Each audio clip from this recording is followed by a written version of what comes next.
வணக்கம் மக்களே. இப்போ நான் நிற்கிறது ஓசூரில் இருக்கக்கூடிய சந்திர சூடேஸ்வரர் கோயிலுக்கு முன்பக்கம்.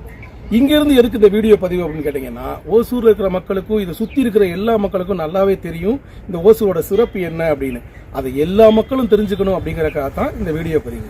அதாவது படைத்தல், காத்தல், அழித்தல் இந்த 3 தொழிலையும் செய்யக்கூடிய முப்பெரும் தேவர்கள் பிரம்மா, விஷ்ணு, சிவன் இந்த 3 பேருமே எல்லா ஊர்லேயும் கோயில்களில் இருக்கிறத பார்த்துருப்போம். இந்த ஓசூரில் தனித்தனியா மலை மேல தனித்தனியா இருந்து ஒவ்வொரு மலையிலையும் ஒவ்வொருத்தர், ஒரு மலையில சிவன், ஒரு மலையில பிரம்மா, இன்னொரு மலையில பெருமாள்னு தனித்தனியா இருந்து இந்த ஓசூர் மக்களுக்கு அருள் வாளிக்கிறது இந்த ஓசூரோட மிக சிறப்பானதா பார்க்கப்படுது. இது போக இந்த ஊர்ல என்ன சிறப்புன்னா, இந்த சந்திரசூடேஸ்வரர் கோயிலோட தேரோட்டம் இப்ப வர்ற மார்ச் 3ஆம் தேதி நடக்க போகுது. இந்த தேரோட்டத்துல இங்க இருக்கிற மக்கள்லாம் ஒத்துமையா, ஏன்னா இங்க 3 மொழி பேசுற மக்கள் இருக்காங்க. தமிழ், தெலுங்கு, கன்னடம் இந்த 3 மொழி பேசுகிற மக்கள் இருந்தாலும் இந்த 3 மொழி பேசுகிற மக்கள் ஒத்துமையாக இருந்து இந்த தேர் திருவிழாவை ஊர் திருவிழாவாக நினச்சி ரொம்ப சிறப்பாக செய்கிறது இந்த ஓசூரோட இன்னொரு சிறப்பாக பார்க்கப்படுது. இதை எல்லாரும் தெரிஞ்சுக்கணுங்கிறக்காக இந்த வீடியோ பதிவு. மார்ச் 3ஆம் தேதி இந்த பக்கம் வர வேண்டியிருந்து வந்தீங்கன்னா கண்டிப்பாக இந்த மும்மூர்த்திலையும் தரிசனம் பண்ணுங்க, தேரோட்டத்திலையும் கலந்துக்குங்க. நன்றி, வணக்கம்.